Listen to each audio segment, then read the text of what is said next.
Bonsoir tout le monde. Voilà, je suis au rendez-vous, je vous attends. Donc je suis Danielle Segas, conceptrice de Aimer lire écrire. Après avoir été pendant 45 années orthophoniste et consultante en audiopsychophonologie, je partage aujourd'hui mon expertise et mon expérience avec des enseignants, des parents, pour aider davantage d'enfants à aimer apprendre à lire et à écrire. Et ce soir, nous allons justement parler de l'écriture. À quel âge et comment apprendre à écrire à un enfant?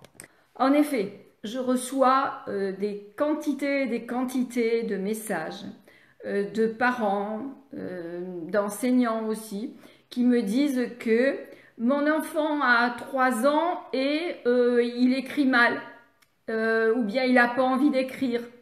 Mais à 3 ans, c'est normal. Mon enfant a 5 ans et il est lent pour écrire. Mais c'est normal. Donc en fait, moi ce que je vois, c'est que il y a beaucoup de parents qui s'inquiètent de voir leur enfant être lent pour écrire alors qu'ils ont 3 ans et demi, 5 ans, 6 ans. Et puis même des enseignants aussi, hein, qui disent donc que l'écriture n'est pas maîtrisée. C'est la même chose pour la lecture. Un enfant de 6 ans me dit la lecture n'est pas fluide. Mais c'est normal que la lecture ne soit pas fluide à 6 ans. Et c'est normal qu'un enfant de 3 ans et demi, de 4 ans, de 5 ans soit lent pour écrire. Parce que ça demande une maîtrise de la motricité fine. Et donc la motricité fine, elle s'acquiert après la motricité globale. Josu me dit, j'ai déjà 30 ans et je suis très nulle en écriture. Mais oui, parce que ça s'apprend. Oui, Josu, je sais, mais ça s'apprend et ça ne s'invente pas en fait. Donc, pour que écrire, qu'est-ce que ça veut dire écrire? Écrire, ça veut dire utiliser des signes graphiques qui sont différents d'ailleurs en fonction des langues, hein, puisque je sais qu'il y a beaucoup de Christelle qui dit tout vient à point qui sait attendre. Et oui, exactement, c'est ça. Il faut laisser l'enfant mûrir. Il faut que son système nerveux soit mature. Donc il faut une certaine maturation du système nerveux pour que l'enfant soit prêt à écrire. Et tous les enfants ne sont pas prêts en même temps. Donc on a quand même des points de repère. Alors si l'âge est différent, n'empêche que les phases par lesquelles l'enfant doit passer pour être prêt à apprendre à écrire sont les mêmes pour tous. L'âge va différer, l'âge où l'enfant va être prêt va pouvoir être différent, certes, mais pas les phases par lesquelles il faut passer pour arriver à être prêt. Donc, écrire, ça nécessite d'avoir une certaine maîtrise de son corps, déjà de manière globale, générale. Donc, il faut que l'enfant ait acquis ce que l'on appelle le schéma corporel, c'est-à-dire la conscience de son corps, conscience de, déjà où se trouvent vous savez, les petits, on leur fait mettre la main, toucher les yeux, le nez, les oreilles, la bouche, donc ils apprennent petit à petit en touchant leur corps comme cela, pendant qu'on leur fait la toilette, on fait des jeux, tout ça depuis tout petit. En fait, on va dire que la préparation à l'apprentissage de l'écriture, ça commence avec l'acquisition de la motricité globale, avec en même temps la conscience du corps. J'étais en train de parler de la conscience du corps. Bonjour Touraya, bonjour tout le monde. Donc conscience de son corps propre, et ensuite conscience de la position de son corps dans l'espace par rapport aux autres, par rapport aux objets, etc. Avoir conscience de ce qui est devant, à côté, derrière, dessus, dessous, etc. Tout cela, la position du corps par rapport aux objets, par rapport au monde environnant, par rapport à l'espace. Mais il faut aussi avoir conscience du temps Je vais vous expliquer pourquoi faut-il aussi avoir conscience du temps, savoir s'orienter dans l'espace et dans le temps. Parce que écrire, eh bien, ça se fait en français, on écrit de gauche à droite, donc l'écriture, elle est orientée. En arabe, c'est de droite à gauche. En français, c'est de gauche à droite. L'écriture est orientée. Donc, il faut que l'enfant puisse s'orienter déjà sur un plan vertical et ensuite, pour écrire, c'est sur un plan horizontal. Donc, ce qui est en haut sur un plan vertical ben, devient sur un plan horizontal, il est où le haut? Il est où le bas? Il est où le haut de la feuille? Et puis l'enfant va prendre conscience aussi de la droite et de la gauche. Et puis il faut qu'il acquiert ce que l'on appelle, il faut que se mette en place ce que l'on appelle la latéralité. Qu'est-ce que c'est que la latéralité? C'est le fait d'avoir un côté directeur. Je vous ai souvent parlé de l'oreille directrice, hein, c'est-à-dire l'oreille directrice qui est l'oreille droite qui va viser les sons. L'oreille gauche, c'est davantage tout ce qui est de la musicalité, du rythme, mais l'oreille droite va viser les sons. Et l'oreille droite est en étroite connexion avec le cerveau gauche et l'oreille gauche avec le cerveau droit. Et l'oreille la plus efficiente pour viser les sons, c'est l'oreille droite, surtout les sons du langage, pour aller directement dans l'hémisphère gauche où sont situés les centres du langage. Donc la latéralité, ça veut dire qu'on va avoir un côté directeur. Pour marcher, eh bien, on va lancer devant en premier soit la jambe droite, soit la jambe gauche. Pour attraper les objets, on va utiliser soit la main droite, soit la main gauche. Et quand l'enfant est petit, eh bien, il se sert autant des deux, de la droite et de la gauche. Et petit à petit va s'établir la latéralité avec une dominance latérale. Christelle dit c'est extrêmement intéressant, ayant des jumeaux en difficulté, merci madame. Avec plaisir Christelle, bien sûr, mais c'est pour ça que je fais les lives, hein, c'est pour vous aider, bien sûr. Bonsoir petit Sam, bonsoir tout le monde, bonsoir Zineb. Donc, je vous donne ces points de repère pour que vous puissiez observer vos enfants. Donc, si on sait quels sont les prérequis à l'apprentissage de la lecture, qu'est-ce que l'enfant doit avoir mis en place pour pouvoir, j'ai dit la lecture, l'écriture, c'est pareil pour la lecture d'ailleurs, quelles sont les aptitudes en fait que l'enfant doit avoir développées avant qu'on lui mette un crayon entre les mains. On peut toujours lui mettre un crayon entre les mains, c'est pas ça le problème. Le problème, c'est que si l'enfant prend de mauvaises habitudes, ça va être extrêmement difficile de le déshabituer. Surtout s'il a pris du plaisir en tenant mal son crayon. Quand l'enfant est petit, il va tenir son crayon comme ça. Il va le tenir à pleine main. Voilà. Il va soulever le bras. Il ne va pas poser le bras, le poignet sur la feuille. Donc, ce n'est pas simplement la tenue du crayon, c'est aussi comment on place la main sur la feuille de papier, comment on repose la main et l'avant-bras sur la table, etc. Donc, il faut que l'enfant soit capable de faire cela. Sinon, je vous dis, il va prendre de mauvaises habitudes et au lieu d'aller plus vite, on va aller plus lentement. Donc, que ce soit pour l'apprentissage de la lecture, que ce soit pour l'apprentissage de l'écriture, il y a un temps pour tout. Et plus on veut aller vite, et plus on fait des bêtises, plus on fait des erreurs. C'est une erreur que de vouloir faire écrire les enfants trop tôt, quand ils ne sont pas prêts. Trop tôt, ça veut dire quand ils ne sont pas prêts, tout simplement.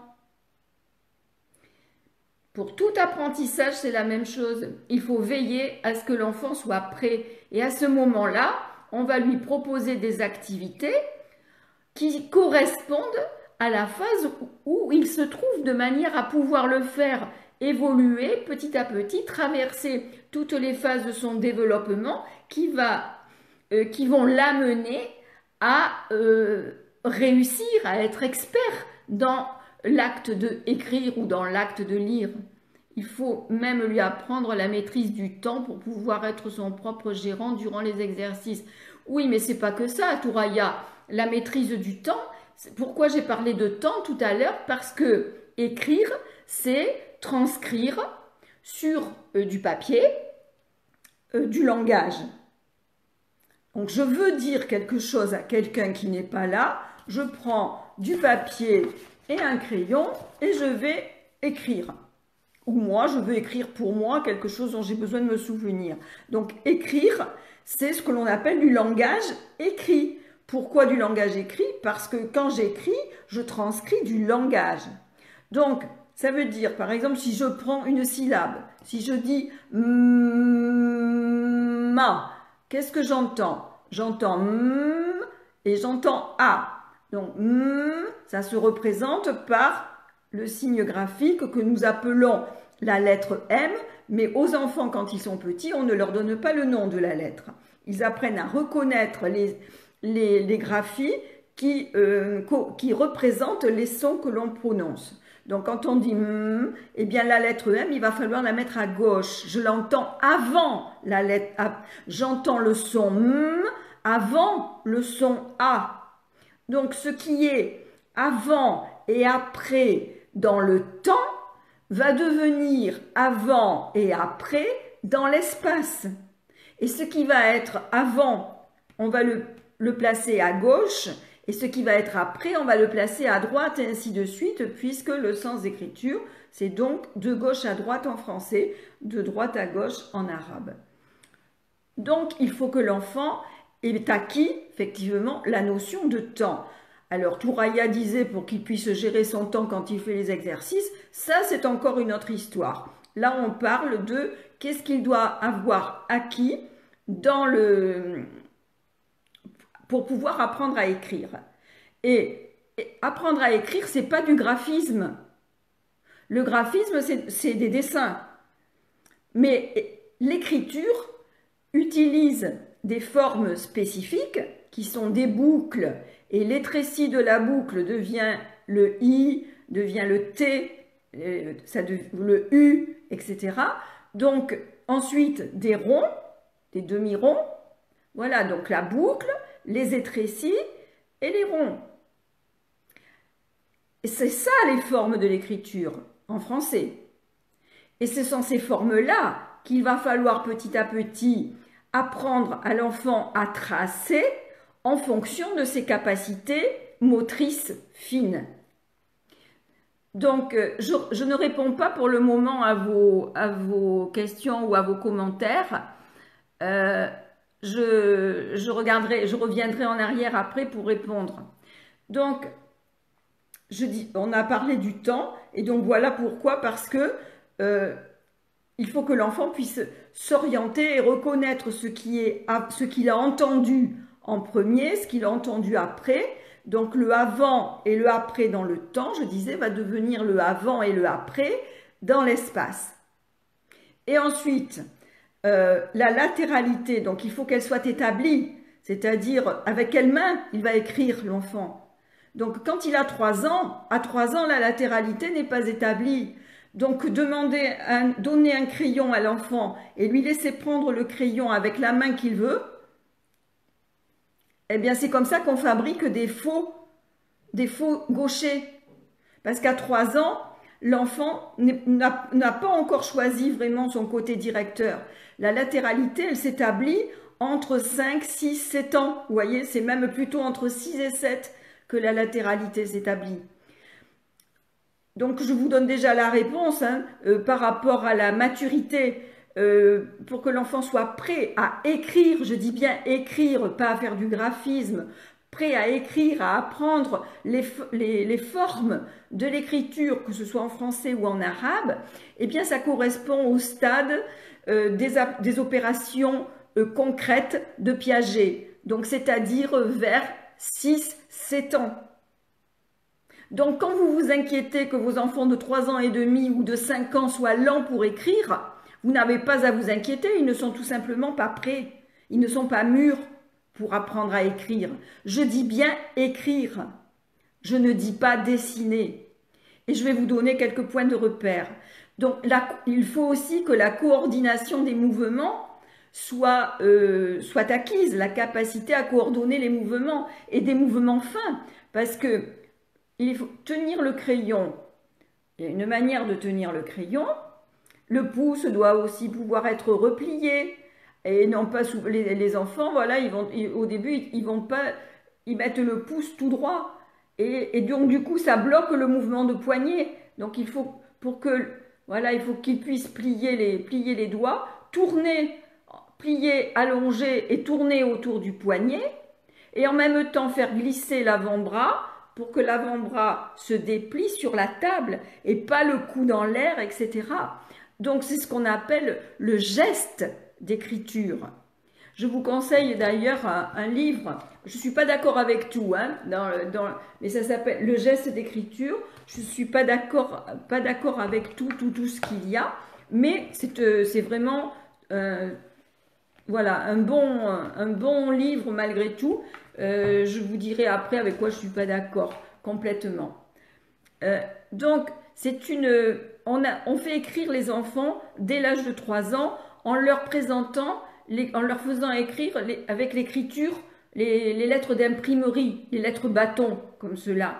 Mais on ne les entraîne pas à l'écriture cursive. Et ça, il faut le faire parce que ça va prendre beaucoup de temps. Mais on ne commence pas par des lettres. On commence par justement faire des boucles. Et les boucles, on ne va pas tout de suite faire avec un crayon, un papier, une feuille de papier. On va faire des boucles dans l'espace d'abord avec des mouvements de bras. On va le faire sur un plan vertical, sur un mur par exemple où on peut mettre des feuilles de papier. Eh bien, l'enfant va se déplacer avec tout son corps parce que là on est dans la motricité générale, dans la motricité globale et on n'est pas dans la motricité fine. Faire des boucles à la verticale avant de pouvoir arriver à la motricité fine et pouvoir faire des boucles sur une feuille de papier. Et quand on va le faire sur une feuille de papier, on le fera déjà d'abord en grand avant de pouvoir le faire en plus petit. Il y a toute une progression et on va commencer par des boucles. Après, on fera les étrécis, le U, le I, le T. On fera ça et après les cercles et les demi-cercles. Donc, il y a toute une progression à suivre. Déjà dans la maturation du système nerveux qui va permettre à la motricité fine de s'établir petit à petit, mais avant de tenir un crayon, qu'est-ce qu'il faut faire? Bien déjà à la maison, quand l'enfant est petit, il faut lui donner des choses de l'autonomie pour s'habiller, se déshabiller, boutonner, déboutonner, etc. Alors je vais vous donner des points de repère par rapport au développement de ce que l'on appelle la psychomotricité. Eh bien, à 2 ans, l'enfant monte et descend. Excusez-moi, je vais boire un petit peu.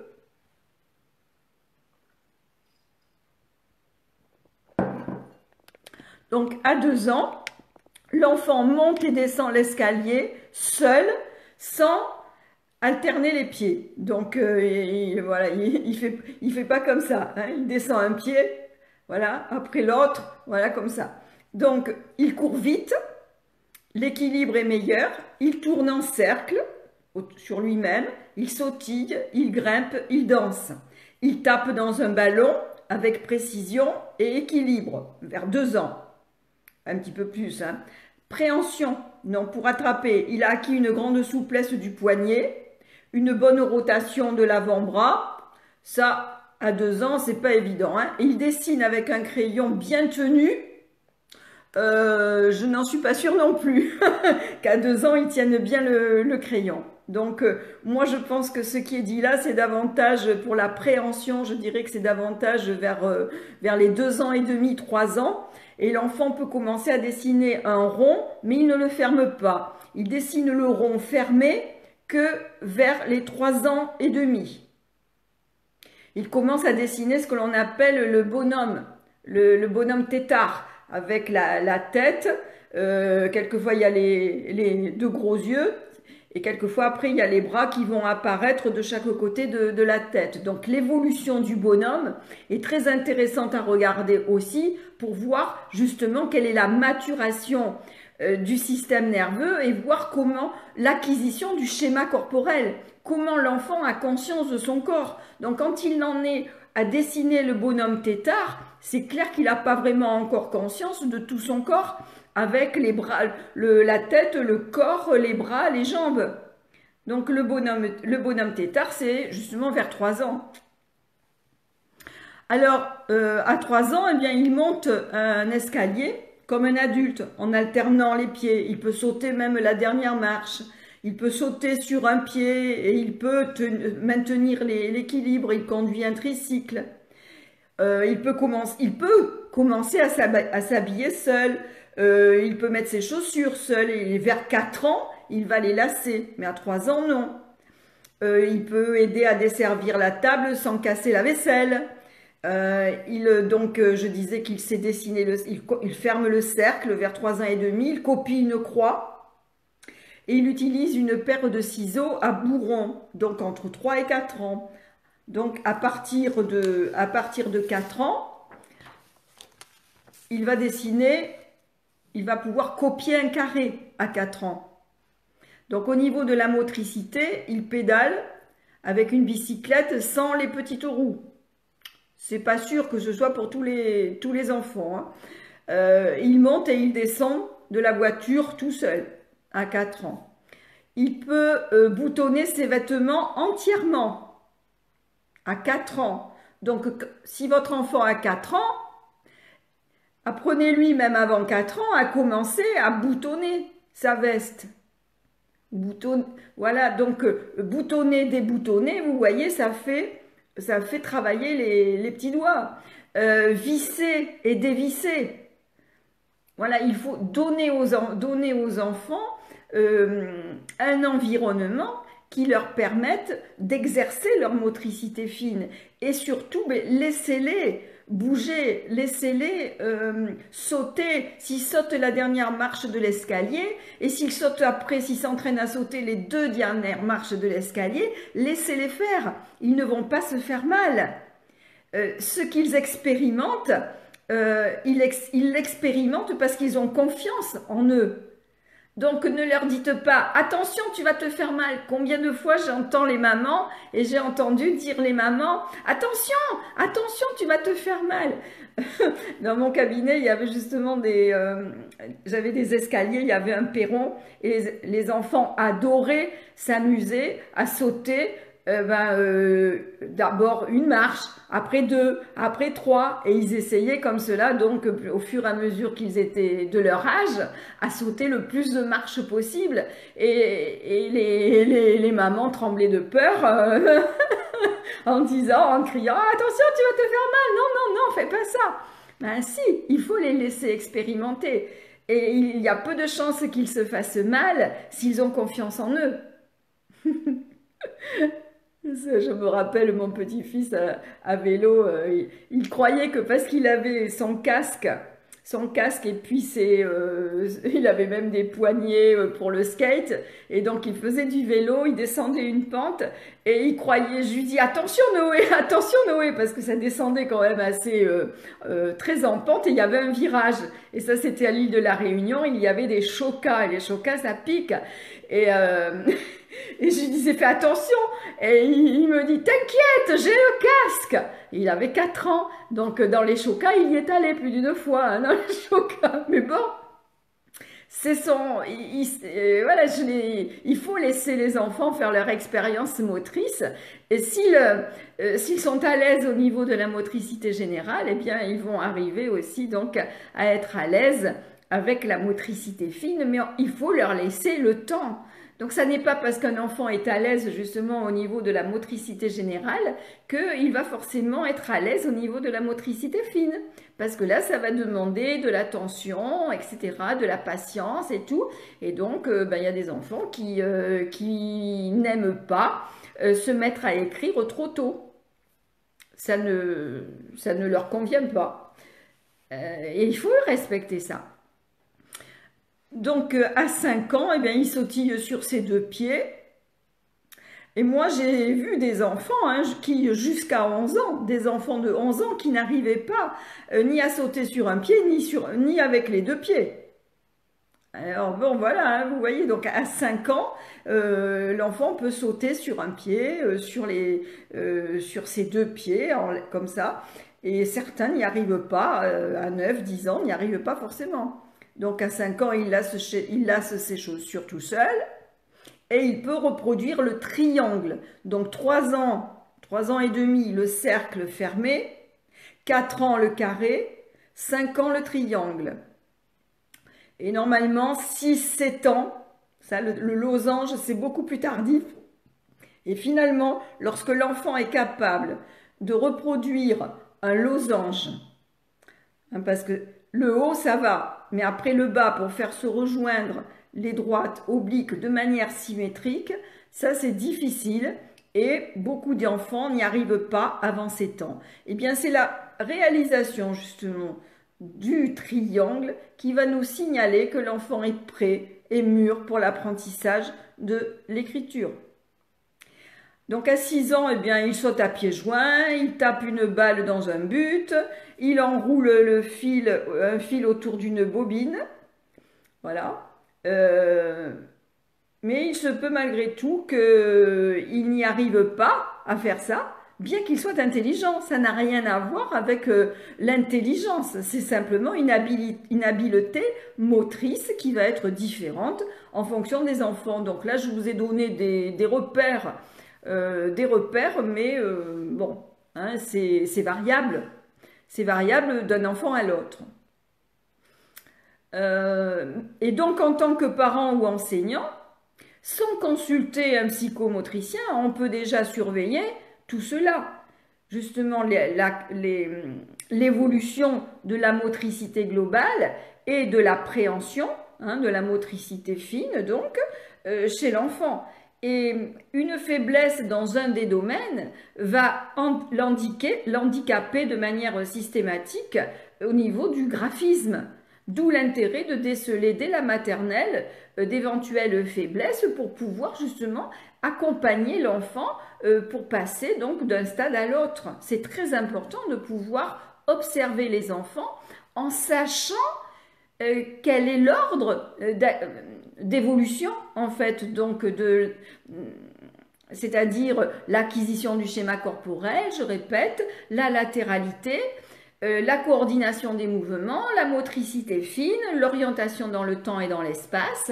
Et par rapport à la latéralité, ce que je voulais vous dire aussi, c'est il faut pas avoir peur en fait de contrarier un enfant au niveau de sa latéralité. Si on voit un enfant, il faut observer quelle est la main qu'il tend en premier pour attraper les objets. Et vous pouvez même faire des tests, vous pouvez donc lui envoyer une balle et puis vous demandez, vous regardez avec quelle, vous dites d'attraper la balle d'une main, donc vous donnez une balle, moi je donne des balles molles, hein, pour pas trop dures, comme ça ils peuvent plus facilement les attraper. Et plus l'enfant est petit, ça peut être des petits sacs avec du sable dedans, vous lancez, puis vous dites à l'enfant d'attraper d'une main et vous regardez avec quelle main il va tendre en premier. Et puis quelquefois, ça va être avec l'autre. Il ne sait pas, il cherche. Donc, il va utiliser au début soit l'une, soit l'autre, soit une fois l'une, une fois l'autre. Pour le pied, ça sera pareil. Et pour vérifier, pour le pied, vous dites de taper dans le ballon avec un pied, de shooter. Vous regardez avec quel pied il tape et vous comptez même le nombre de fois où il a utilisé le pied droit, le nombre de fois où il a utilisé le pied gauche. Pareil pour la main. Et puis, vous pouvez fabriquer des petites longues vues, une longue vue, pour le faire regarder. Faire regarder dans la longue vue pour voir avec quel œil il vise, il regarde. Ouais. Vous pouvez faire un trou au milieu d'une feuille et que l'enfant regarde, vous regardez avec quel œil il va regarder, quel œil il va viser. Et pour l'oreille, vous pouvez vous mettre derrière l'enfant et vous faites du bruit derrière lui et vous allez voir de quel côté il tourne la tête et vous saurez quelle est l'oreille directrice. S'il se tourne du côté droit, c'est que c'est son oreille droite qui est directrice. S'il se tourne du côté gauche, c'est que c'est l'oreille gauche qui est directrice. Vous voyez ? Donc, vous observez, vous regardez si l'enfant a acquis une latéralité, s'il a vraiment un côté dominant ou pas. Et même si vous voyez qu'il est plutôt gaucher, ça ne vous empêche pas de lui faire écrire pas écrire, mais faire des exercices graphiques au tableau, sur un plan vertical, d'une main, de l'autre, et vous dites pas forcément la droite et la gauche, tu fais d'une main, maintenant tu fais de l'autre, les deux en même temps, etc. Et vous demandez à l'enfant, avec quelle main tu as préféré, et vous voyez, à un moment donné, vous allez voir que l'enfant va choisir de lui-même avec quelle main il a envie d'écrire. Et n'oubliez pas, en tout cas pour nous en français, l'écriture, elle est faite, et tout ce qui existe d'ailleurs au quotidien, les poignées de porte, etc., tout est fait pour des droitiers. Parce qu'en fait, il y a très peu de gauchers, de vrais gauchers. Donc tout notre environnement est fait pour les droitiers. Et écrire, c'est la même chose en tout cas en français, je sais pas l'arabe, mais l'écriture, ça se fait de gauche à droite. Voilà, donc c'est également plus à l'aise d'écrire avec la main droite qu'écrire avec la main gauche, parce que sinon, avec la main gauche, qu'est-ce qu'ils font les enfants? Ils cachent ce qu'ils ont écrit. Donc du coup, pour pas cacher, ils tordent leur poignet pour écrire comme ça. Voilà. Pour éviter de cacher ce qu'ils écrivent, ils écrivent avec la main tordue, et au lieu de tourner autour du poignet, ils écrivent comme ça. Voilà. Donc, voilà. N'ayez pas peur, même si un enfant est gaucher, il peut choisir d'écrire avec la main droite. Moi, j'ai fait ça avec ma seconde fille, qui avait plutôt tendance à se servir de sa main gauche. Elle est ambidextre d'ailleurs maintenant. Quand elle bricole, elle se sert, mettons, du marteau ou des ciseaux avec la main droite. Et puis quand elle est fatiguée, elle prend la main gauche. Elle peut se servir indifféremment de la main droite ou de la main gauche. Et pour écrire, j'avais demandé à son enseignante en maternelle de lui faire les exercices, un coup avec la droite, un coup avec la gauche, et on lui demandait avec quelle main elle avait préféré, où est-ce que c'était le plus joli, où est-ce que c'était, voilà. Et elle a choisi la main droite, alors qu'elle avait effectivement tendance à être plutôt gauchère, voilà, de la main en tout cas. Donc, vous voyez, ça demande du temps. Donc, vouloir aller trop vite, vouloir absolument que l'enfant commence à apprendre à lire, commence à apprendre à écrire dès 3 ans, c'est trop tôt. C'est pareil pour la lecture. La lecture, on n'apprend pas à lire à un enfant de 3 ans, mais on le prépare à un apprentissage réussi de la lecture. Comment? En l'emmenant ça je vous en ai parlé très très très souvent, en développant la conscience des sons qui composent la parole. Voilà, et donc avec l'écriture, l'enfant doit prendre conscience aussi que les lettres représentent des sons du langage. Donc quand on apprend à écrire à l'enfant en même temps qu'on lui apprend à lire, et ainsi écrire a du sens. Et donc apprendre à copier, je dis bien, apprendre à copier son prénom en lettres bâton, comme ils disent, ça n'a pas de sens en fait. Parce qu'on ne lui a pas appris à quoi correspondent ces lettres. On ne lui a pas appris que ces signes représentent des sons du langage. Donc on lui fait faire un exercice qui n'a pas de sens. Et en plus, on va lui demander de copier sans lui montrer on ne va pas forcément lui montrer comment on fait pour le tracer, le sens du tracé. On ne va pas lui montrer ça. On va lui donner le crayon, on lui met le modèle de son prénom, et puis il faut qu'il le recopie. Il faut qu'il fasse comme si c'était un dessin. Or, son prénom, ce n'est pas un dessin. Les dessins sont traités par l'hémisphère droit, alors que les lettres sont traitées dans l'hémisphère gauche, parce que les lettres représentent des sons du langage, et donc les lettres, encore une fois, c'est du langage.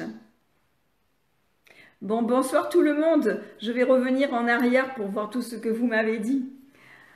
Donc, en gros, l'apprentissage de l'écriture, eh bien, ça ne mettez pas... Moi, je dirais que à partir de 3 ans, on peut commencer effectivement le graphisme avec les enfants, c'est-à-dire justement apprendre à faire des cercles, alors déjà avec les bras, toute la psychomotricité générale. Ensuite, sur des feuilles de papier tendues sur des murs ou sur des tableaux, s'entraîner à faire des ronds et des boucles, etc. Ça peut être fait à 3 ans, mais vous voyez, c'est beaucoup dans le rythme, hein, faire du travail de rythme, faire du travail d'exercice du corps et des bras dans l'espace, et ensuite sur la feuille de papier, ou bien même aussi des traces tracées dans du sable, des boucles, des cercles, etc. vers 3 ans. Et ça sert à rien, si vous voulez, tant qu'on n'a pas appris à l'enfant les lettres qui représentent les sons, c'est-à-dire si on lui dit à 3 ans, 3 ans et demi, moi j'utilise les alphas. Mais au début, on ne dit pas que les alphas, ce sont des petits personnages, ça ne sont pas des lettres. Donc, ils peuvent s'amuser à vouloir effectivement dessiner Monsieur A ou dessiner Madame I, etc.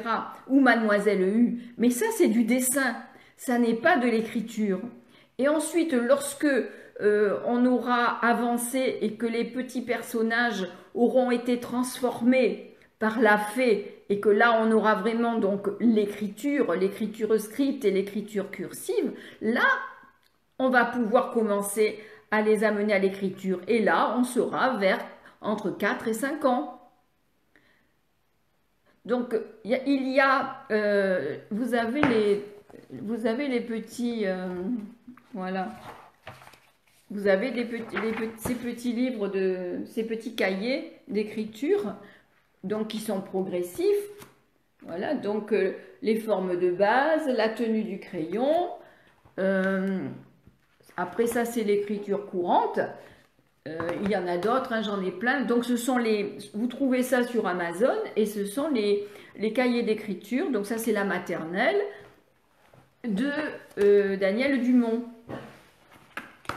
Voilà, après il y a le CPCE1, le perfectionnement, il y a même la remédiation, écriture, apprentissage, vous voyez, bon, j'ai tout ça, j'ai regardé un petit peu ce qu'elle faisait, c'est bien, mais il y a des petites choses avec lesquelles je suis pas trop d'accord, à savoir de comment, il y a quand même un petit peu de global, et moi je suis pas trop d'accord pour le global. Bon. Bref, il y a des petits trucs avec lesquels je ne suis pas d'accord, mais dans l'ensemble, c'est vraiment très très bien fait. Et notamment ce livre-là que je vous conseille vraiment de travailler, notamment les enseignants, le geste d'écriture, donc du cycle 1 et cycle 2. Voilà, et donc vous voyez, on a tonifié, vous avez tout un tas de petites choses, tonifier la main, donc en faisant pétrir, etc. Il y a tout un tas de petits exercices, comment amener à pousser le pouce. Après, il y a le majeur, on peut, vous savez, pour jouer aux billes, on jouait comme ça, donc on peut s'amuser avec des bouchons. Les enfants sont face à face et puis on s'amusait donc à envoyer les bouchons et c'est celui qui a le plus, si j'envoie plus de bouchons dans le camp de l'autre, c'est moi qui ai gagné. Si c'est l'autre qui a envoyé davantage de bouchons dans mon camp, c'est lui qui a gagné. Et donc on peut ainsi, vous voyez, travailler la pliure du majeur. Voilà. Pour le pouce, je ne sais pas qu'est-ce qu'elle... Ah oui, pour le pouce, apprendre à faire le tigre en pliant les doigts. Voilà, en pliant tous les doigts, faire le... Voilà. Donc, il y a plein de petits exercices.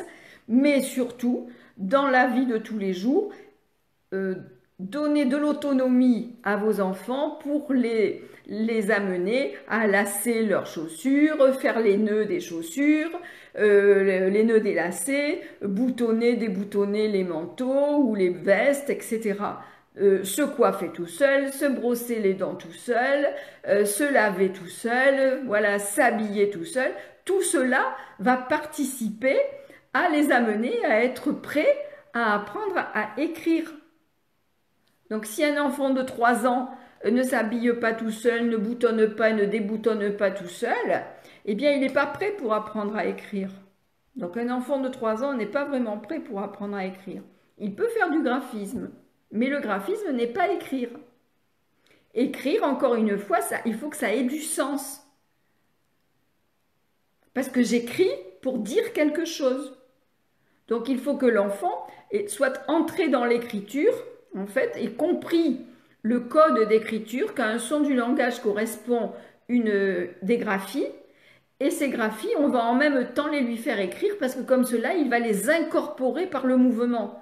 Donc écrire et lire et parler sont 3 activités qui fonctionnent ensemble au niveau du cerveau.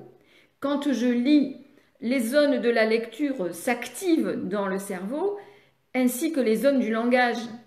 Donc quand je lis, s'activent les zones de l'écriture, quand j'écris, s'activent les zones de la lecture, et vice-versa, et du langage, bien sûr, tout le temps. Donc, ne donnez pas à un enfant un modèle en lui disant, parce que les enfants vous le demandent ça, ils demandent fais-moi un modèle. Et ensuite, ils essayent de reproduire le modèle.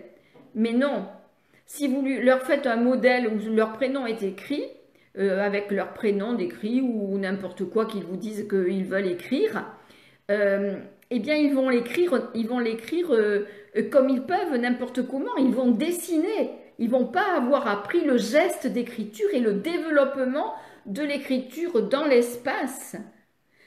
Et comment on fait? Ça s'apprend et il faut absolument l'apprendre aux enfants parce qu'ils vont pas l'apprendre tout seuls, ce geste d'écriture et le déplacement en fait de la main et de l'avant-bras dans l'espace en même temps que l'on bouge les doigts et la rotation du poignet. Tout ça, ça demande beaucoup de maturité au niveau de la motricité fine. Et le geste correct doit être enseigné. L'enfant ne le devine pas tout seul, ce geste-là. Donc il ne faut pas donner aux enfants des modèles à reproduire sans être à côté d'eux pour leur montrer le déplacement, donc le sens de l'écriture, comment la lettre va se déployer. Donc faire des traits comme ça, pas de problème. C'est facile, quelque part, c'est beaucoup plus facile de faire des traits. Et d'ailleurs, dans des cas de troubles neurologiques, voilà, d'enfants avec des troubles neurologiques, mais je veux dire au niveau moteur, eh bien on apprend l'écriture en lettres bâton, en lettres majuscules d'imprimerie, parce que c'est plus facile que l'écriture cursive. Mais vos enfants ne sont pas des enfants qui ont des troubles neurologiques. Je ne parle pas des troubles d'apprentissage, hein. Je parle des gros problèmes neurologiques chez des infirmes moteurs cérébraux qui ont eu une lésion cérébrale, etc. Ben on leur apprend à écrire avec des lettres d'imprimerie parce qu'ils ne sont pas capables justement de coordonner les mouvements sans qu'il y ait des syncynésies, c'est-à-dire que si on bouge la main droite, eh bien la main gauche va avoir tendance à faire ce que fait la main droite. C'est ça les syncynésies. Et l'enfant, quand l'enfant est jeune, le jeune enfant, il a ça aussi. Il a des syncynésies. Regarde, quand les enfants écrivent et qu'ils tirent la langue, par exemple, ils ont tendance en même temps que la main fait un mouvement, ils tirent la langue. Ça montre un manque de maturité du système nerveux. Ça s'appelle des syncynésies. Et ça aussi, on peut faire des exercices pour justement faire que la main puisse bouger sans que la bouche s'ouvre ou se ferme en même temps. Et on peut faire donc, on peut inventer des exercices comme cela, de mouvements de bouche avec des mouvements de la main qui devront être dissociés les uns des autres et pas en même temps. Voilà, donc vous voyez, c'est complexe. Quand on regarde qu'est-ce que c'est que écrire, qu'est-ce que c'est que lire, on voit que ce sont des activités complexes et que c'est normal que ça prenne du temps pour que ça se mette en place pour l'enfant. Donc quand on leur demande d'apprendre à lire trop tôt, quand on leur demande d'apprendre à écrire trop tôt, eh bien on les met en difficulté. Et une fois qu'ils ont acquis des mauvaises habitudes, eh bien c'est très difficile de les leur faire passer, surtout pour l'écriture. La lecture, encore, je vous dis, on peut, ça va. Mais l'écriture, quand l'enfant a pris l'habitude de tenir son crayon d'une certaine manière, de positionner son poignet replié comme cela, c'est très difficile de faire passer ça. Pourquoi? Parce qu'il faut créer de nouveaux circuits de neurones. Quand on a une nouvelle habitude est très difficile à acquérir parce que c'est par la répétition que les circuits de neurones se construisent. Et c'est pour cela qu'il faut du temps pour installer une nouvelle habitude. Et une mauvaise habitude, elle a pris du temps aussi pour s'installer. Eh bien, on ne va pas désinstaller une mauvaise habitude. On va installer une nouvelle habitude qui petit à petit va prendre le dessus sur la mauvaise habitude. Mais ça prend du temps. Donc, ça n'est pas parce qu'on va montrer à l'enfant que non, c'est pas comme ça qu'il faut tenir le crayon, c'est comme ça et tout qu'il va y arriver. Il va lui falloir du temps. Et pour cela, comme à l'école, eh ben, ça va vite. Imaginez un enfant qui a 9, 10 ans, 11 ans, 12 ans à la limite, et puis on lui demande d'écrire de plus en plus. Eh ben, comme il tient mal son crayon, il a de plus en plus mal au bras, etc. L'écriture devient de plus en plus illisible. C'est une souffrance. Et bien, comment faire? Eh bien, à ce moment-là, on ne va pas lui demander quand il écrit en classe, eh bien, il va se débrouiller à écrire comme il peut, mais on va lui faire des exercices d'écriture. On va reprendre l'apprentissage à zéro. On va tout reprendre à zéro. Et on va le faire avancer petit à petit. Et donc, petit à petit, ça va être lent. Et donc, il lui faut une certaine lenteur. Ce qui fait qu'après, quand il va faire son travail scolaire ou quand il va être en classe, il ne va pas conserver cette lenteur. Donc, il va continuer d'aller vite, mais petit à petit, à force de faire des exercices tous les jours, 5 minutes d'exercice non pas graphique, mais d'exercice d'écriture. Je fais bien la différence entre le graphisme et l'écriture, parce que vous pouvez avoir des enfants qui font de magnifiques dessins et qui, pour autant, n'ont pas acquis un geste correct d'écriture. C'est complètement différent, le dessin et l'écriture. Et l'écriture, c'est en plus le lieu où l'enfant peut, comment on peut dire ça, la personnalité, puisque vous savez que la graphologie, ça existe, que la personnalité peut s'exprimer dans l'écriture. L'enfant peut exprimer son agressivité dans l'écriture. Il peut exprimer son côté rebelle. Voilà, donc l'écriture, elle est aussi en lien avec le caractère de la personne, en fait. Hein. Donc, l'écriture peut être le lieu d'expression d'un malaise. Et donc, voilà, il faut savoir tout ça aussi. Donc, l'écriture, c'est extrêmement difficile de rééduquer le geste d'écriture. Donc, s'il vous plaît, faites attention à ne pas créer des difficultés en présentant l'écriture trop tôt aux enfants parce qu'ils garderont leurs mauvaises habitudes, surtout s'ils ont pris du plaisir à dessiner, dans les dessins en s'y prenant mal, hein, en tenant mal leur crayon, peu importe. Si ça leur a plu à eux d'écrire de cette façon, de commencer à écrire même en tenant mal le crayon et tout, eh bien, ça va être vraiment difficile pour eux de changer d'habitude. Il faut vraiment qu'ils aient une souffrance pour avoir envie par la suite de se prêter à des exercices quotidiens de rééducation du geste d'écriture. Voilà, écoutez, je crois que j'ai dit tout ce que j'avais à dire. Et je vais regarder ce que vous m'avez dit. Donc, ça me dit l'angoisse aussi est exprimée par l'écriture. Toutes les émotions, bien sûr. Il faut du temps pour désapprendre et construire ses compétences. Oui, c'est beaucoup plus difficile avec l'écriture qu'avec la lecture. Beaucoup plus. La lecture, un enfant qui a des difficultés, qui confond des lettres, etc., qui n'a pas appris qui n'a pas compris le code alphabétique, qui n'a pas compris qu'à un son du langage correspond une graphie, qui ne connaît pas les graphies complexes, etc., on peut revenir en arrière et lui faire acquérir tout cela. Mais l'écriture, c'est extrêmement difficile. Bonsoir Asia. Qu'est-ce que je vois? Ce métier d'écrire est quelque part logique, art artistique et artisanal. Je ne sais pas ce que vous voulez dire, petit Sam.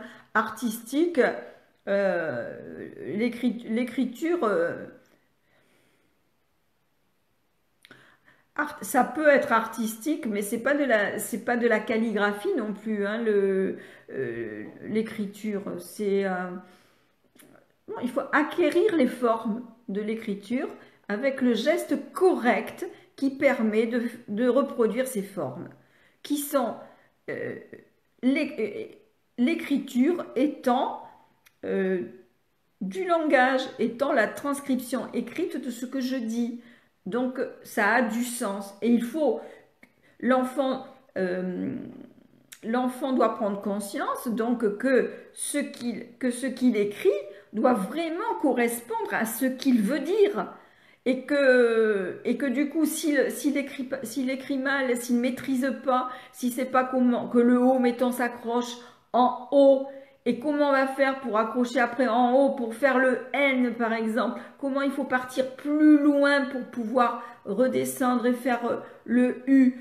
Ça, vous voyez, tout cela, ça demande une maîtrise. Et si les lettres se rentrent dedans les unes dans les autres, on ne comprend plus ce qu'il y a écrit. Or, justement, écrire, c'est pour transmettre un message à quelqu'un et ce quelqu'un doit être capable de comprendre ce que j'ai écrit. Donc, il y a nécessité que ce que j'écris soit lisible et compréhensible parce que c'est du langage, ça n'est pas un dessin.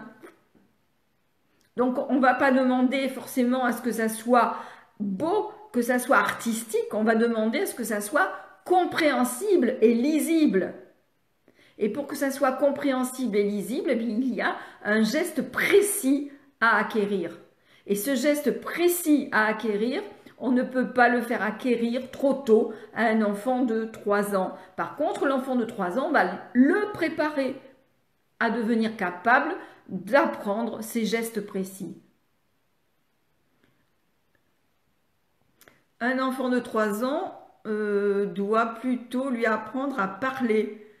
Mais on ne lui apprend pas à parler. Il apprend à parler tout seul si il est placé dans un bain de langage. Il apprend à parler tout seul. Et toujours la même histoire. L'adulte est là pour créer un environnement stimulant pour l'enfant, connaissant les phases du développement de l'enfant. On l'observe, on voit où il en est et puis on l'aide.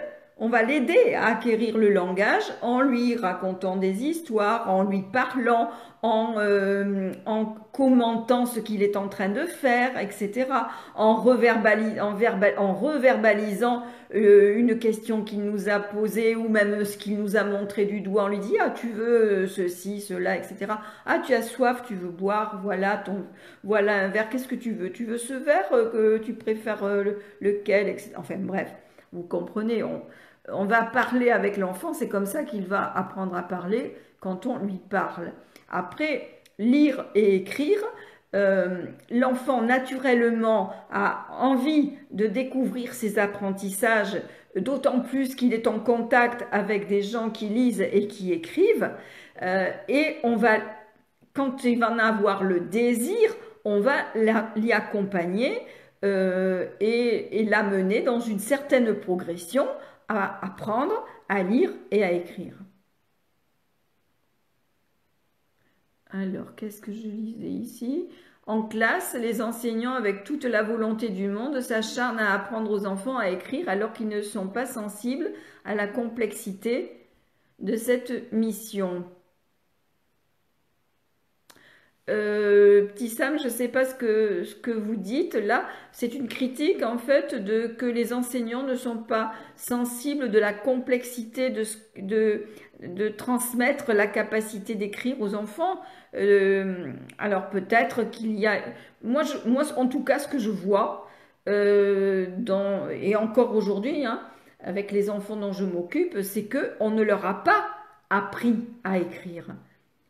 Ou en tout cas, pas suffisamment longtemps. Donc ils ont longtemps écrit avec l'écriture bâton.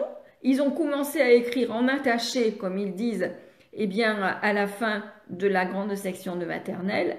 Mais ils ont écrit en attaché, mais on ne leur a pas vraiment appris le geste d'écriture et on ne l'a pas suffisamment préparé depuis justement petit dans une progression insensiblement jusqu'à ce que les enfants acquièrent cette dextérité, j'allais dire, hein, cette capacité, cette fluidité du geste, la capacité, la motricité fine et le geste d'écriture, ça veut dire être capable donc de reproduire les formes qui servent à écrire. Et donc les lettres, et encore une fois, apprendre à tracer les lettres en écriture cursive, en même temps que l'on apprend à reconnaître les lettres qui représentent les sons de la parole. C'est ce que j'apprends dans la formation Aimer apprendre à lire, à écrire. Est-ce qu'on peut commencer à écrire en même temps utiliser les sons? Oui, bien sûr, bien qu'avec les sons, ça commence à donner un résultat. Oui, Nancy, c'est ce que je dis. On apprend à écrire aux enfants en même temps qu'on leur apprend à reconnaître les lettres qui représentent les sons.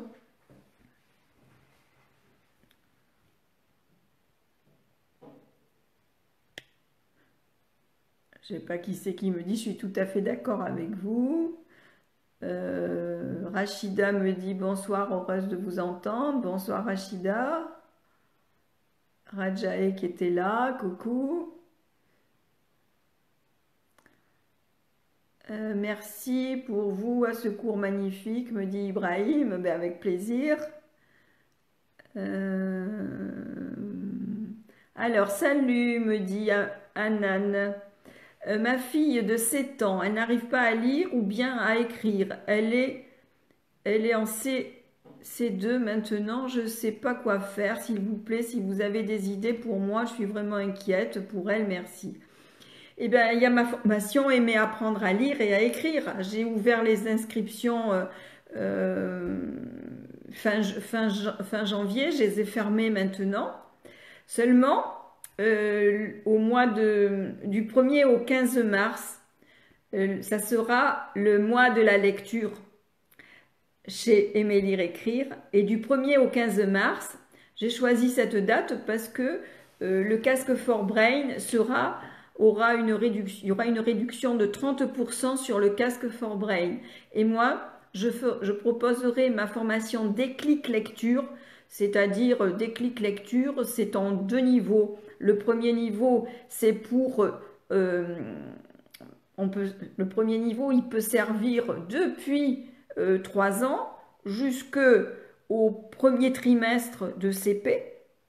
Comment justement apprendre à lire aux enfants et les préparer à l'apprentissage progressif de la lecture avec les alphas des lettres et des lettres mobiles, les gestes de la méthode de Borel-Maisoni. Donc moi j'utilise la méthode de Borel-Maisoni parce que c'est celle que l'on utilise en orthophonie et j'utilise aussi les alphas pour commencer de bonne heure avec les enfants petits à leur faire prendre conscience des sons qui composent la parole. Donc la méthode, la formation que j'appelle Déclic Lecture, c'est une formation pour vous accompagner pas à pas à apprendre à lire donc aux enfants à partir de 3 ans, 3 ans et demi, et ça va accompagner l'enfant jusqu'au cours du premier trimestre de CP puisque ça couvre tous les sons simples. Et le deuxième niveau, ce sont les sons complexes. Et là, j'utilise beaucoup, on se sert de ce que les neurosciences nous apprennent, hein, c'est-à-dire pouvoir utiliser cerveau droit et cerveau gauche. Donc, on va apprendre les sons complexes toujours avec les alphas et les petites histoires des alphas, mais en manipulant les lettres mobiles pour faire donc reproduire, écrire des syllabes sans signification et des petits mots avec des lettres mobiles et ensuite pouvoir écrire à la main en écriture cursive, des petites syllabes sans signification et des mots. Donc j'appelle cette formation la formation déclic lecture, mais à la fin du niveau 2, les enfants savent décoder. Et ils peuvent même commencer donc à lire. Et moi, je conseille le livre Bien lire et aimer lire de Sylvestre de Sacy avec la méthode Borel-Maisonnier. Bon, il y a tout ça, je vous donne toutes les informations nécessaires donc dans la formation. Et je vais la proposer à 50%, avec une réduction de 50% là, du 1er au 15 mars. Voilà. Et puis, je vais ouvrir 20 places supplémentaires d'inscription pour la formation aimer apprendre à lire et à écrire. Voilà, parce que je peux prendre encore 20 personnes supplémentaires.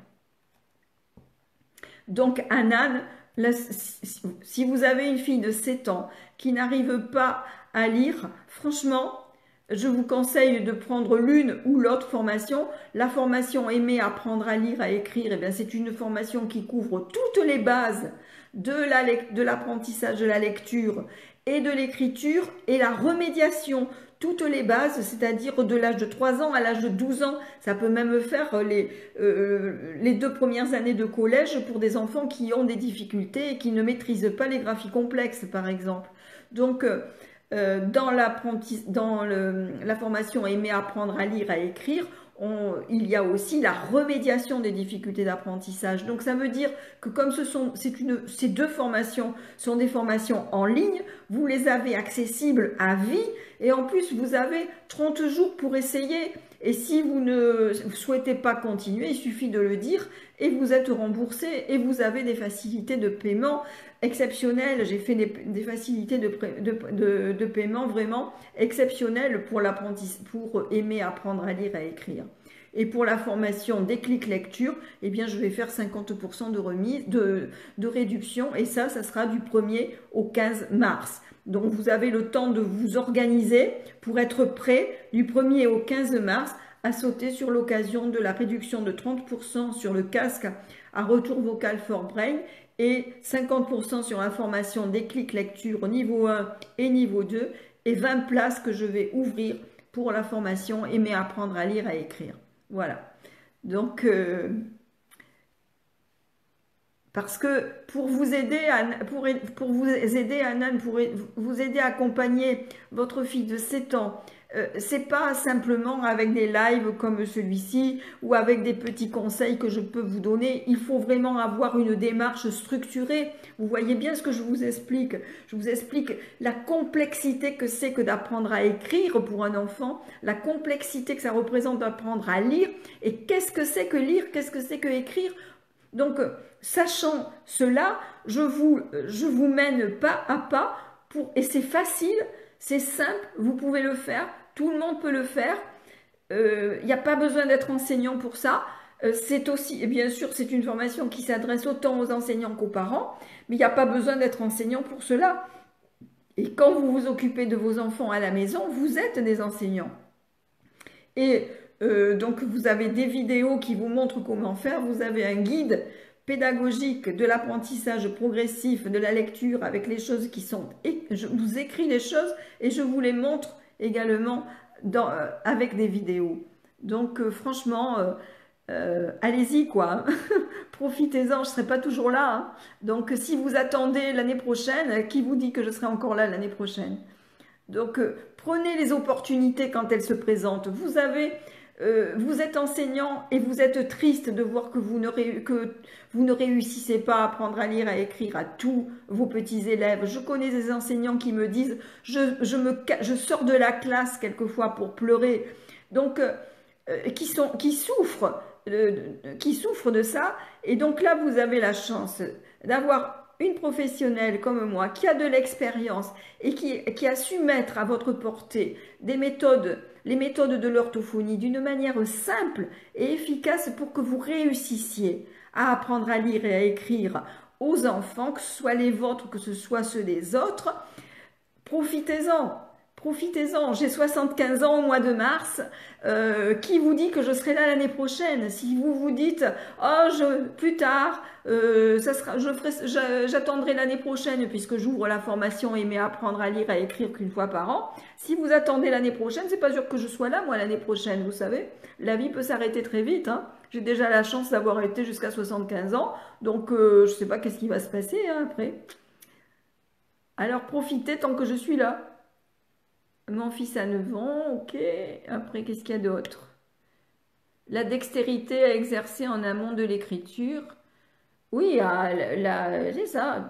Avant d'apprendre à écrire, ben, on sait de quoi l'enfant a besoin pour pouvoir réussir à apprendre à écrire.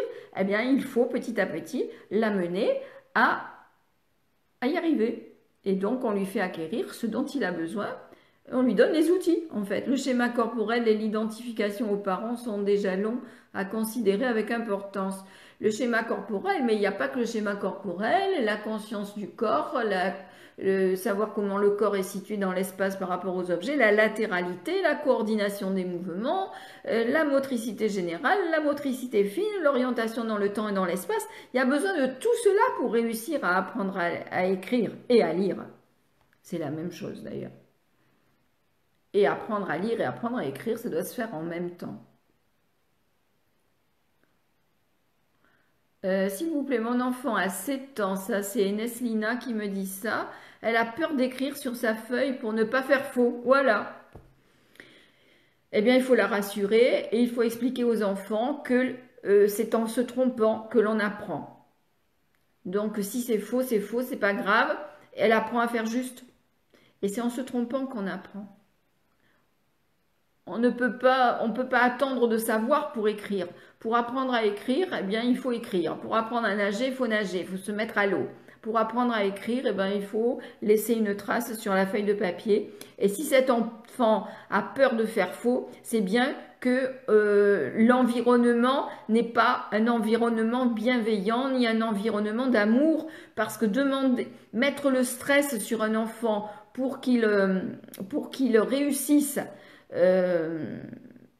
sur la réussite en fait, eh bien c'est le stresser et ce n'est pas l'aimer ça. Je suis désolée, aimer un enfant, alors beaucoup pensent que aimer un enfant c'est faire du forcing pour qu'il apprenne le plus vite possible. Donc plus tôt on va commencer et mieux ça sera. Non, c'est faux. Je vous ai déjà raconté l'histoire de cette maman qui a un bébé de 16 mois et qui me demandait si j'étais une école ou sinon est-ce que je connaîtrais quelqu'un qui pourrait l'aider à préparer son enfant pour entrer dans une école où on fait passer des tests aux enfants à 3 ans et demi, et elle voulait donc trouver une école ou quelqu'un qui prépare son enfant de 16 mois à être capable de passer avec succès les tests d'entrée dans cette école. Vous vous imaginez, c'est pas ça l'éducation. On n'éduque pas un enfant pour qu'à 3 ans et demi, il passe un concours d'entrée dans une école. On éduque un enfant pour son devenir, pour son épanouissement. Je ne pense pas que ça soit épanouissant que de le préparer à 16 mois à un concours d'entrée à l'âge de 3 ans et demi dans une école. C'est n'importe quoi, c'est horrible quoi. J'hallucinais quand j'ai vu ça.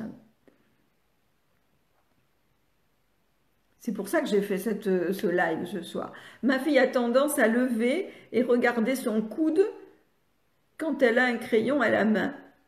Ben non, il ne faut pas lever le coude justement, il faut que la main soit posée sur la table et ça, il faut lui montrer. Et donc, il y a des petits exercices qui sont amusants avec une pince à linge posée à plat sur la table et il faut avancer la main en tenant la pince à linge et attraper, donc avec la pince que l'on tient, la pince elle est posée à plat comme ça, les 2 doigts sont là, et après avec la pince il faut aller attraper des petites perles, et après on fait glisser la main qui reste toujours en contact avec la table qui est là, on va donc faire glisser la main, voilà, pour ramener la perle à soi. Donc il y a, voilà, dans ce livre-là on trouve plein de petits exercices comme cela, dans le livre Le geste d'écriture de Daniel Dumont. achetez le livre, lisez-le bien et vous verrez, vous allez trouver tout un tas d'idées. Et je voulais vous montrer, par exemple, là, quand voilà, par exemple, les enfants tout petits, non, des enfants petits, comment ils tiennent le crayon? Parce qu'ils sont trop jeunes. Ils ne savent pas encore le tenir. Donc, il ne faut pas mettre un crayon dans les mains d'un enfant trop tôt. On va lui faire faire des choses avec le doigt, dans l'espace, avec tout le bras, toute la main, les deux bras, des cercles. Et les cercles, on va les faire faire dans le sens inverse des aiguilles d'une montre. Et non pas dans le sens, parce que le sens d'écriture, si je fais un cercle, c'est de gauche à droite. Donc si je fais faire à un enfant, mettons les bras à l'horizontale et des petits mouvements des cercles d'une main de l'autre, je les fais faire dans le sens inverse des aiguilles d'une montre et non pas dans ce sens-là. Parce que écrire, c'est de gauche à droite. Et oui, tout ça. Voilà. Bon. IFAC, j'ai commencé la formation l'année dernière et étant parent et enseignante, je peux vous dire que ça a amélioré ma méthode pédagogique et j'ai encore besoin de vous, Daniel. Vous êtes formidable. Merci, IFAC. Vous avez commencé à creuser un peu avec les alphas. Vous avez reçu le coffret. Merci, IFAC. Oui, IFAC, donc c'est inscrite à la formation au mois de mars l'an dernier. Et j'ai toujours pas fini de délivrer. Là, j'en suis justement au geste d'écriture. Alors, petit Sam qui dit c'est la hantise de la performance. Et oui, la hantise de la performance, c'est ça qui stresse les enfants et du coup, ils manquent de confiance en eux. Est-ce que les enfants de grande section doivent apprendre à écrire en cursive majuscule?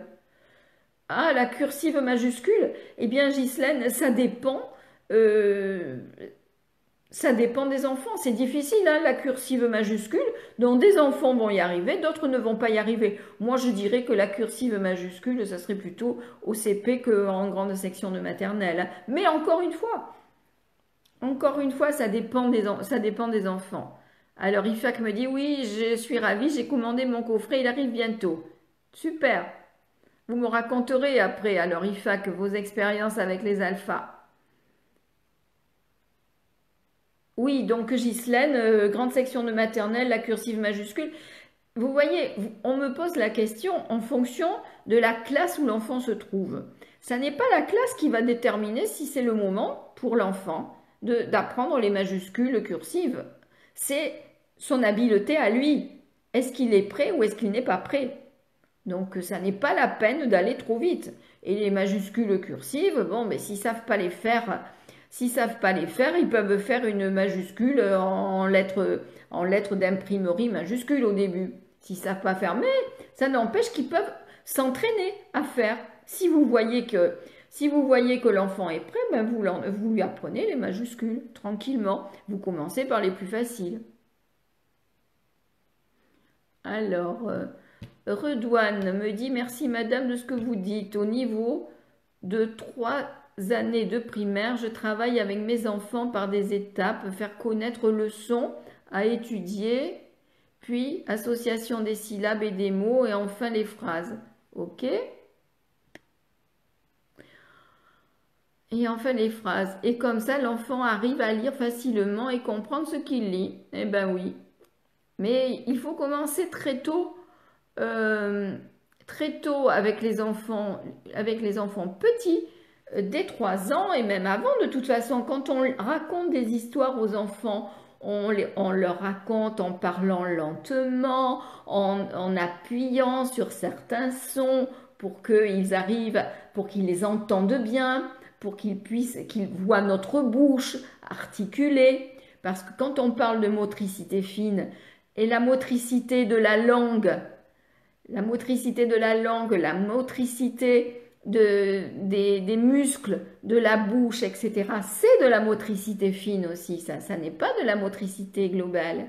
Et donc, pour l'acquisition de la prononciation, notamment des tr, ça demande la langue, la pointe de la langue, elle tape ici entre les dents. Et le r, là, c'est le dos de la langue qui se soulève au fond de la bouche, de la gorge. Et donc, pour faire il faut que ce soit un mouvement très rapide de la langue qui passe de la pointe devant au dos de la langue qui se soulève derrière. C'est de la motricité fine.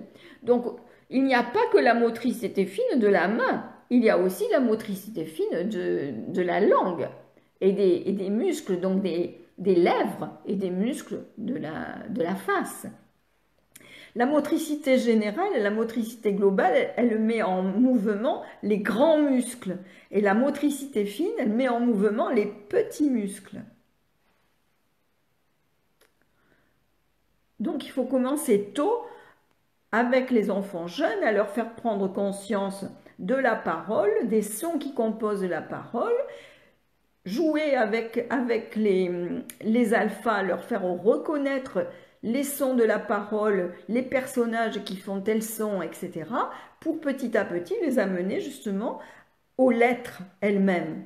À partir des petits personnages, petit à petit, ils vont les abandonner parce qu'on va raconter une histoire où la sorcière transforme les personnages et elle les transforme dans un premier temps en lettres d'imprimerie du livre et ensuite en lettres cursives. Ah, Asia qui me dit qu'on me souhaite une longue vie. Eh bien oui, moi aussi j'espère être là le plus longtemps possible, mais allez donc savoir. Zéour qui me dit longue vie à vous, madame. Je ne sais pas les enfants, j'en sais rien, on verra bien. Tout le monde, vous êtes trop. Longue vie à vous, me dites tous. Oh là là. Ça répond vraiment aux besoins qu'on ressent à vouloir aider, accompagner les enfants dans cette belle aventure de l'entrée en lecture et en écriture. Qui répond à ça? Je ne sais pas, ça c'est Petit Sam qui disait ça. La formation est très pertinente, dit Petit Sam. Eh bien, vous n'avez vu que le début, Petit Sam, hein, parce que je délivre petit à petit, toutes les semaines, tous les vendredis, je délivre 2-3 vidéos, des documents, etc. Et le premier module porte sur les processus neuropsychologiques de l'apprentissage en général, de la lecture, de l'écriture en particulier, justement pour bien comprendre tout ce qui est à l'œuvre pour apprendre. Donc un enfant de 3 ans, quel est le temps d'attention pour un enfant de 3 ans, pour un enfant de 6 ans, etc. Le rôle des hémisphères, la dynamique familiale, les phases du développement de l'enfant. On voit tout ça dans un premier module, de manière justement à être capable d'observer l'enfant et de savoir où est-ce qu'il en est cet enfant, qu'est-ce que je peux lui proposer pour l'amener à avancer et qu'il réussisse. C'est-à-dire, je ne dois jamais mettre un enfant en échec. Voilà, donc si l'enfant échoue, ça n'est pas de sa responsabilité, c'est la nôtre responsabilité. Nous lui avons proposé quelque chose pour lequel il n'était pas prêt. Donc nous devons apprendre aux enfants de manière à ce qu'ils réussissent chaque étape. Voilà. Et si jamais ils sont en échec, on doit se remettre en question. À 3 ans, on fait plus de motricité générale et l'apprentissage de l'autonomie. Oui. Oui, mais on commence aussi la motricité fine. Parce qu'à 3 ans, voilà, il va apprendre à manger, tenir sa cuillère. Donc, vers 2 ans même, hein, un enfant de 2 ans sait tourner la poignée d'une porte. Il sait dévisser un couvercle vers 2 ans, 2 ans et demi. Il sait manger avec une cuillère. Vous voyez? Donc, ça, c'est l'appréhension avec la main. Donc, à 3 ans, on peut développer, aider l'enfant à développer sa motricité fine, l'articulation, l'appréhension des objets avec la main, etc., les mouvements des doigts, comme je vous ai montré, donc pour s'amuser par exemple avec des billes ou avec des bouchons, voilà, le pouce, faire des mouvements comme ça, de s'amuser à faire le tigre qui sort ses griffes, ou le chat, etc. Voilà, donc il y a plein de choses que l'on peut faire pour aider les enfants à développer leur motricité fine, et bien, il faut les mettre en situation. Donc, à nous, adultes, de trouver les situations. Et pour cela, je vous dis, vous pouvez vous inspirer du livre de Daniel Dumont. Et j'en avais un autre aussi, je ne sais pas où je l'ai mis, c'est celui-là. Les jeux d'écriture aussi de Agnès d'Aubricourt. Les jeux d'éveil à l'écriture. Donc c'est bien fait aussi avec des... Ça c'est pour les petits.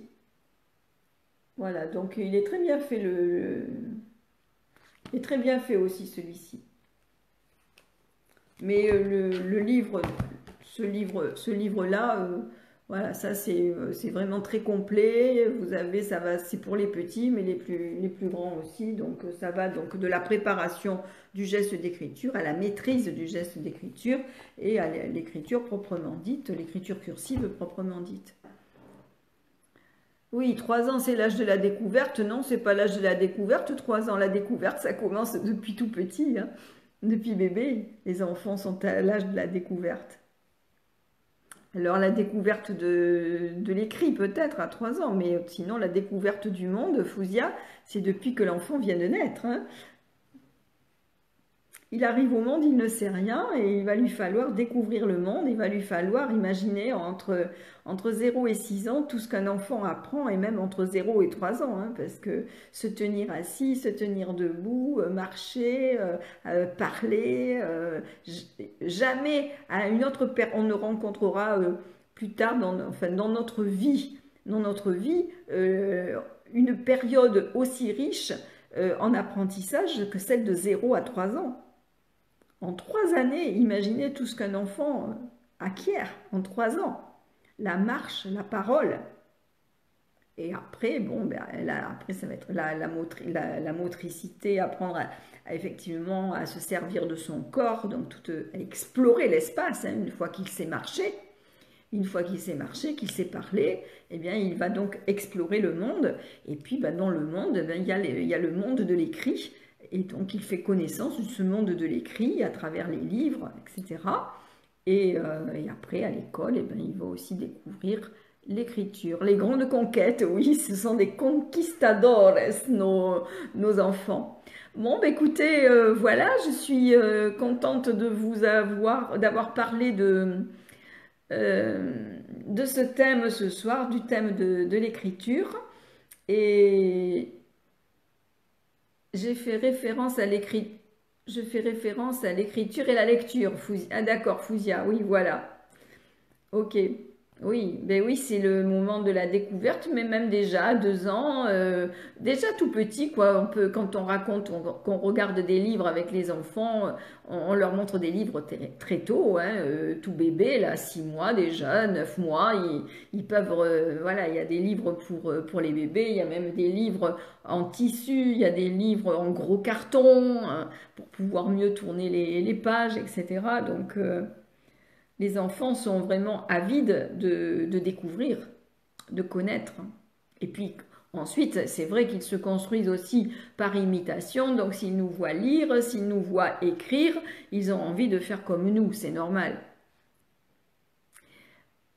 Voilà, donc je vous rappelle, hein, que préparez-vous, sachez que du 1er au 15 mars, je vais vous proposer donc le casque qui va être en promotion.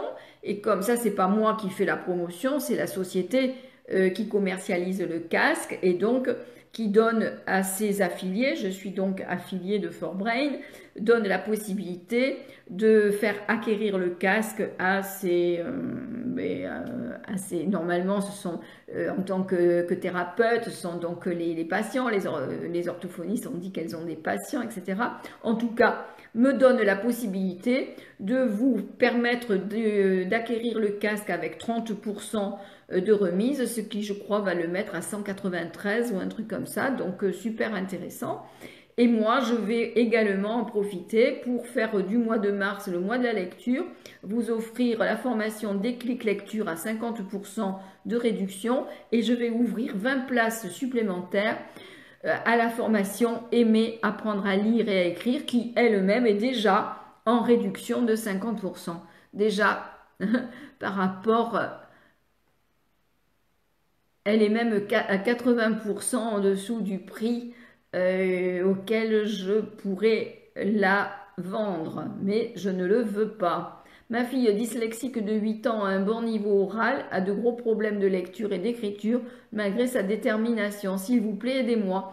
Eh bien, Mohamed, franchement, pour vous aider, j'ai justement créé la formation, vous en avez deux, il y a la formation Déclic Lecture, qui est juste que sur la lecture, et vous avez la formation complète, Aimer apprendre à lire et à écrire, qui couvre toutes les bases de l'apprentissage de la lecture, de l'écriture, gestes graphiques, de l'orthographe, d'usage et de l'orthographe grammaticale, ainsi que la remédiation des difficultés d'apprentissage de la lecture et de l'écriture.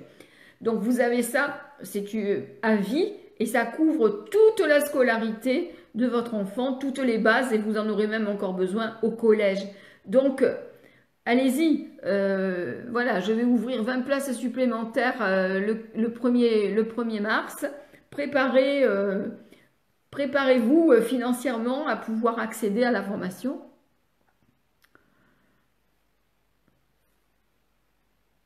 Mohamed, je ne sais pas quoi vous dire de plus parce que vous voyez, il y a besoin de savoir comment il faut faire.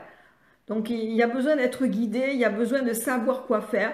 Vous suivez ce que je vous dis et vous y arrivez. La formation Déclic Lecture, niveau 1 et niveau 2, elle va vous rendre de grands services, mais il n'y aura pas l'apprentissage de l'écriture, il n'y aura pas l'apprentissage de l'orthographe grammaticale. L'orthographe, quelque part, on la travaille aussi dans la méthode d'apprentissage de lecture que j'enseigne, parce qu'on commence par la transcription, c'est-à-dire quand tu entends ma, quels sons tu entends? Tu entends ben tu prends la lettre M, tu prends la lettre, tu la poses à gauche.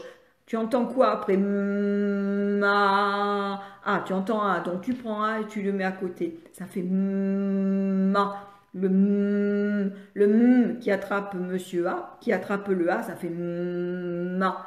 Donc, voilà. Et ça, on commence d'abord par encoder avant que de décoder, parce que le décodage vient après. C'est beaucoup plus difficile et quelquefois, les enfants vont mettre un certain temps entre la capacité qu'ils ont à pouvoir encoder, c'est-à-dire reconnaître les lettres qui composent, qui représentent les sons qui composent une syllabe.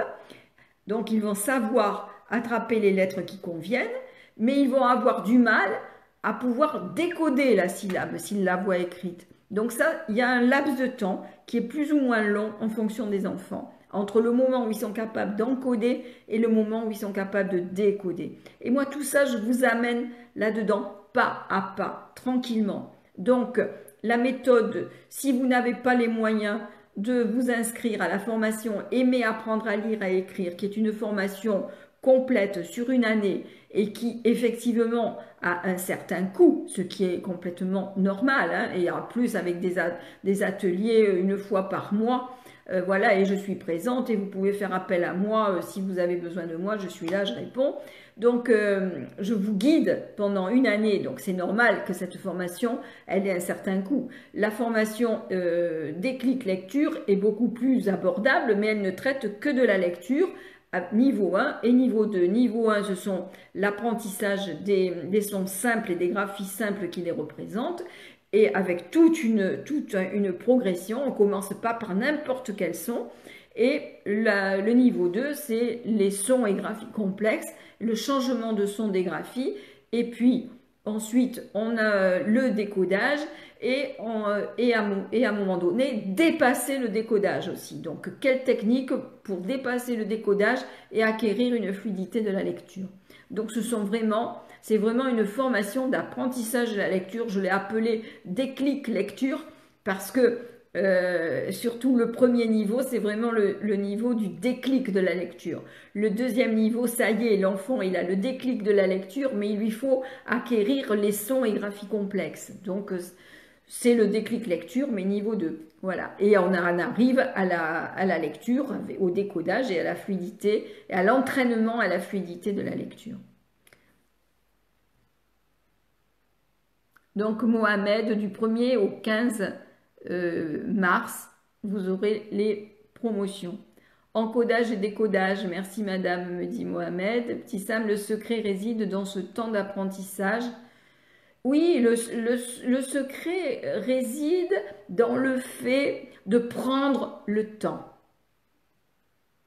Dans le fait de prendre le temps et de connaître les phases de développement de l'enfant, son développement cognitif, son développement psychomoteur, son développement affectif. Tout ça, ça va ensemble. Ça n'est pas séparé. Et donc, il faut prendre le temps, savoir observer l'enfant justement par rapport à ses points de repère. Et ainsi, on va pouvoir lui donner ce dont il a besoin pour passer à l'étape suivante. Donc, de petits pas en petits pas, d'étape en étape, ben, l'enfant apprend en réussissant. Voilà, prendre le temps, ne pas être pressé, ne pas vouloir que l'enfant sache lire et écrire avant même de savoir marcher. Je sais que c'était à la mode à un moment donné d'apprendre à lire aux bébés de 8 mois en leur écrivant des grandes lettres, avec des grandes lettres comme ça. Alors oui, ça marche, c'est clair. Quand on fait surtout que les enfants, les enfants petits qui se servent davantage de leur cerveau droit que leur cerveau gauche, ont une vision globale des choses. Donc ils peuvent reconnaître des mots écrits. Ils peuvent les reconnaître. Voilà. Mais bon, ils n'ont pas encore le langage à 8 mois et on veut leur apprendre à lire. C'est pas possible puisque la lecture, c'est du langage. Donc ils peuvent reconnaître des mots comme des images, mais c'est leur cerveau droit qui travaille et non pas leur cerveau gauche. Donc si on entraîne les enfants avec une méthode à départ globale à reconnaître des mots, on ne les aide pas à développer leur hémisphère gauche. Et précisément justement dans la dyslexie, qu'est-ce que l'on voit? Eh bien, on voit des enfants qui se servent davantage de leur hémisphère droit que de leur hémisphère gauche. Donc, l'enfant, quand il est petit, il ne se sert pas beaucoup de son hémisphère gauche, il se sert davantage de son hémisphère droit. Donc, petit à petit, et ça c'est avec le langage, avec l'apparition du langage, que l'hémisphère gauche, petit à petit, devient de plus en plus actif. Et ensuite, dans nos méthodes d'apprentissage de lecture, et d'écriture, eh bien, il faut apprendre aux enfants en sachant comment le cerveau fonctionne, justement, pour développer cet hémisphère gauche. Et que les enfants puissent utiliser les deux hémisphères, le droit et le gauche. Et ça ne rime à rien de dire « Oh, moi je suis cerveau droit ». Non, on a un cerveau droit, on a un cerveau gauche, c'est fait pour s'en servir. Que nous conseillez-vous comme alpha pour travailler à la maison? Et les alphas? Comment ça comme alpha? Christelle, les alphas, c'est une méthode d'apprentissage. Je ne sais pas si vous connaissez.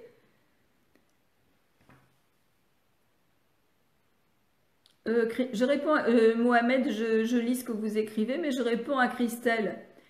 Christelle, vous voulez parler de quoi? Est-ce que vous voulez parler de la méthode des alphas? Parce que la méthode des alphas, vous trouvez ça sur Amazon. Donc il y a un coffret qui comporte un album. Et l'album, c'est un album c'est pas écrit, hein. Il faut que vous preniez connaissance du conte. Et petit à petit, on fait entrer l'enfant dans l'histoire. Et vraiment, il faut rester sur le livre un certain temps pour que l'enfant s'imprègne bien de l'histoire. Parce qu'ensuite, les petits personnages, c'est là qu'ils prennent du sens. Parce qu'on s'appuie sur le conte. Un site en particulier. Oui, vous avez Récréa lire. Récréa lire, c'est la maison d'édition qui commercialise les alphas. Et donc vous pouvez aller sur le site de Récréa lire ou bien vous pouvez trouver à acheter le coffret des alphas sur Amazon. Ça coûte 49 € et quelques. On va dire 50 €.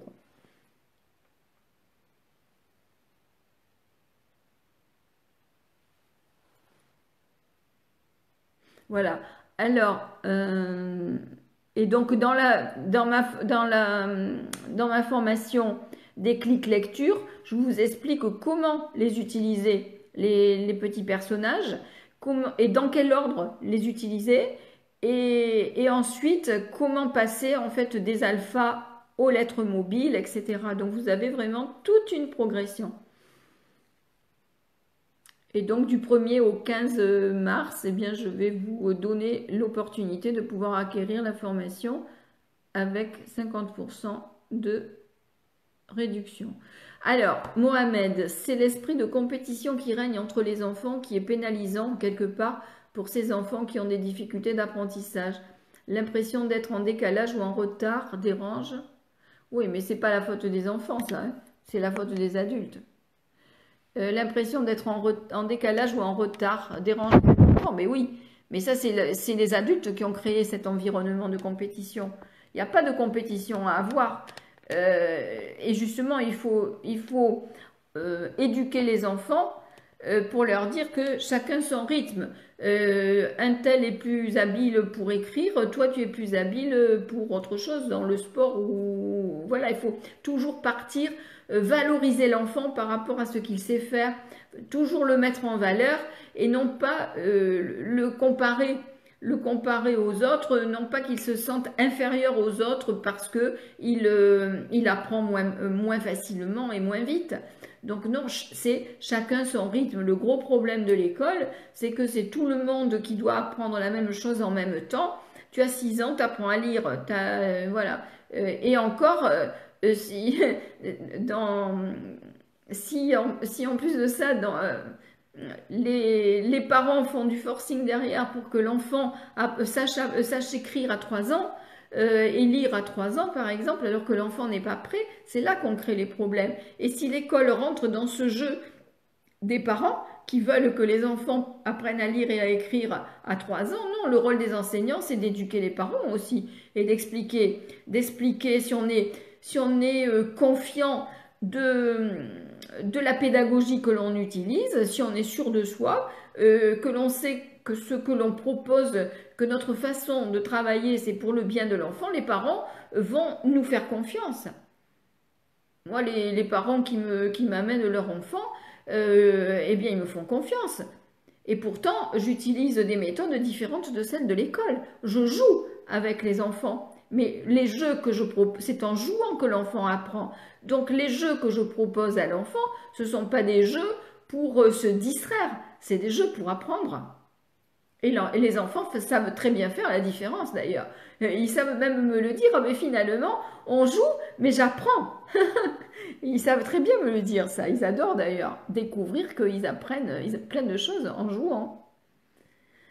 Chacun a son rythme, indépendamment de l'âge. Merci madame, le rôle des éducateurs est primordial, ainsi que nous parents, bien entendu. Mais oui, bien sûr. Dites-vous bien, l'enfant, c'est jamais l'enfant le problème. C'est nous. C'est nous dans notre façon de voir, dans nos croyances, dans notre façon de voir les choses, dans notre rôle d'éducateur. Qu'est-ce que on croit que ce que nous faisons, c'est pour le bien de l'enfant, etc. On les gronde, on leur dit, regarde ton frère ton frère à ton âge, il faisait mieux, et oui, regarde ta sœur, elle est appliquée. Bon, voilà.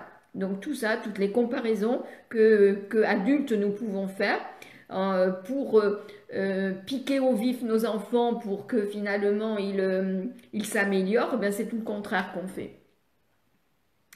Zéhour me dit que malheureusement à l'école on ne fait pas d'efforts avec les enfants, ils préfèrent les enfants préparés. Ils préfèrent que les enfants arrivent à l'école déjà prêts à savoir lire et écrire. Ben, bien sûr, c'est plus facile, mais c'est tellement passionnant que d'aider un enfant à être prêt, justement. Nancy, tout à fait d'accord, le mauvais départ pour l'enfant. Ouais, eh ben oui, vous en savez quelque chose, Nancy. Voilà, bon, bah, écoutez, je vais vous laisser et je vous dis ben, à très bientôt. À mardi prochain en tout cas. Si vous voulez que je traite de certaines choses, n'oubliez pas de m'envoyer vos questions, vos messages. Voilà, donc parce que vous voyez, c'est par rapport aux messages que je reçois que j'ai l'idée ensuite donc de vous faire un live là-dessus.